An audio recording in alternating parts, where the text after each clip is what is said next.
Welcome back to the Legendarium. Today we'll be continuing with our series on medieval folklore by focusing on medieval monsters and magic. Now, medieval Europe has done much to inform our popular culture, and few aspects of medieval life have made as much of an impression as magic. While it's easy to dismiss such things today as mere superstition, for medieval people, magic helped them to make sense of and cope with a world they could rarely understand or fully control. And it wasn't something done by strange men with long beards and pointy hats, but something done at all levels of society, from the peasants to the king. And though it's easy to chuckle at some of the stranger beliefs of medieval people, it's worth remembering that in our age of near universal literacy and instant access to information, that plenty of folks still believe in pretty odd things.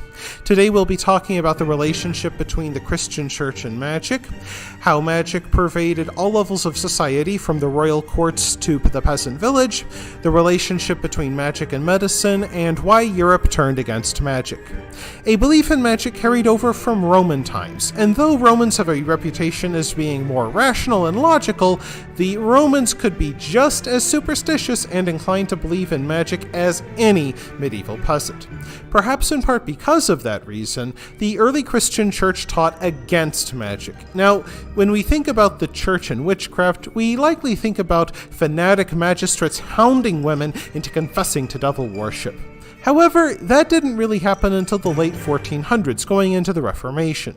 Indeed, the early Christian church taught that magic was mere superstition. St. Augustine himself said that demons couldn't give people power, but only trick them into thinking they had gained magical power. Of course, church teachings didn't stop people from believing in the supernatural. For example, many people throughout Europe during the Dark Ages believed that gray-horned men flew in giant ships that floated in the sky, the same way that a sailing ship floated on water. There was even one story about an anchor on a chain getting caught on a tombstone in England, and a large gray-skinned man climbed down the chain to unhook it, where he then drowned in our earthly air. The peasants also believed that if these sky sailors weren't appeased by offerings of animals and grain, they might steal their crops. Indeed, some early priests complained that the peasants gave offerings to the sky sailors, then insisted they were too poor to pay tithes to the church. Indeed, in many parts of Europe, peasants would go to church to receive communion and hear mass to save their souls, but then they would go out and make sacrifices to forest and river gods to assure a good harvest. As time went on, going into the High Middle Ages, the church came to see magic as being one of the sciences. And remember, most educated men in Europe at the time were churchmen, and the church provided some of the most notable inventions of the Middle Ages, like the selective breeding of animals. But some priests still carried out ritual blessings with magical overtones, like a ritual blessing of the earth, in which they would sprinkle clumps of earth with a mixture of milk, honey, oil, herbs, and holy water, while reading passages from the Bible and saying 4 masses over them. Indeed, magic by the High Middle Ages was considered so respectable that many of the medieval courts employed court astrologers. Now, back then, astrology was based on a Christianized version of ancient Greek ideas about the universe. Astrologers believed that a motionless Earth was at the center of 10 rotating crystal spheres, in which the sun, moon, and stars were embedded. God was believed to live beyond the 10th sphere, and it was believed that astrologers could predict the future by studying the stars. Many kings took astrology so seriously that they may or may not pursue a certain course of action depending on how the stars looked. Now, the typical peasant wasn't interested in using magic to read the future or conjure up the secrets of the universe. For them, magic had a down-to-earth purpose. Some spells passed down through the medieval generations could be quite strange. For example, if a housewife needed to get rid of an unwanted husband, she was advised to take off all her clothes, cover herself in honey, roll in grain, and then cook him up some bread with flour milled from that grain. And if the spell worked right, it would be the husband's last meal. On the other hand, if the husband wanted more supplies for his barn, he was advised to leave out child-sized shoes and bows and arrows for the satyrs and goblins to play with. And if the satyrs and goblins enjoyed the man's gifts, they might steal some of his neighbor's goods from his barn and then stash them in his. And some other spells and practices were much simpler. For example, seal skin was used as a charm to ward off lightning.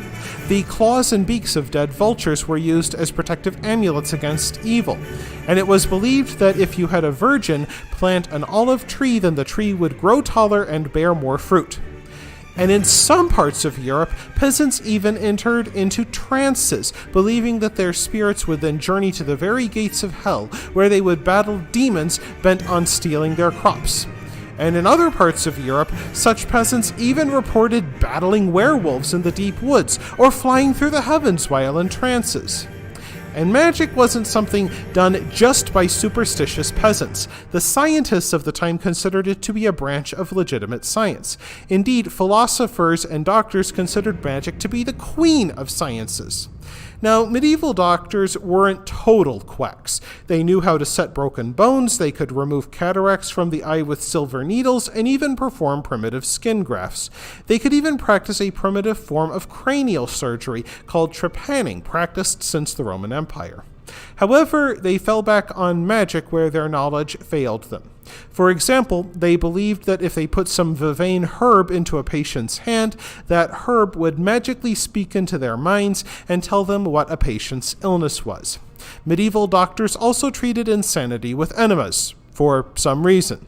And if you had liver problems, they would have you eat the liver of a vulture, believing that the vulture's liver would magically replace your own. And in one of the stranger spells, which is saying something, they believed that hanging a tooth wrenched from a dead man's skull around your neck would cure a toothache. I think I'll go with Novocaine myself. Now, the only sort of magic strictly forbidden under both church and secular law was necromancy, a branch of magic that involved conjuring the spirits of the dead. Necromancers were said to make the dead perform feats of magical transportation and teleportation, illusion, or even revealing the secrets of the universe to them. Indeed, a credible accusation of necromancy could get you burned at the stake. Now, the good news is that it was pretty hard to be accused of necromancy. And ironically, women tended to be protected from such accusations, as men assumed they weren't smart enough to conjure the dead. And even among men, only well-educated persons who knew Latin were considered to be smart enough to practice necromancy. So, at least there's that. In any case, magic was a normal part of life, from the royal court to the peasant village up through the 1400s. However, as the world headed into the Reformation, things began to change. First of all, after the Black Death killed a third to half of Europe in the 1300s, women entered the workforce in record numbers, even holding jobs once held by men. However, by the 1500s, the population had stabilized and men were pushing women out of the workforce. And one way to shove women to the margins was to accuse them of witchcraft. Because of this, women grew afraid to practice traditional folk medicine, and some real knowledge may have been lost in the anti-witch hysteria. Second, the upheavals brought about by the Protestant Reformation and the ongoing decline in crop yields caused by the Little Ice Age made people look for scapegoats to explain all of their problems. And ironically, the invention of the printing press, which should have made people better informed, instead started spewing out tracts by cranks and fanatics, blaming witches and women for all of their problems. And because of the printing press, these diatribes reached far more readers than they ever would before. People saw themselves as under grave threat from hunger and rival churches, and it was easy enough to blame witches. And not surprisingly, magic was shoved to the margins of society. And this is what led to our modern image of both the sinister witch and the fanatical witch hunter. I hope you enjoyed this episode of the Legendarium. If you liked it, press like. If you want to see more, press subscribe. And if you've got anything to say, please let me know in the comment section. Thanks again for joining me, and I hope that you have a great day.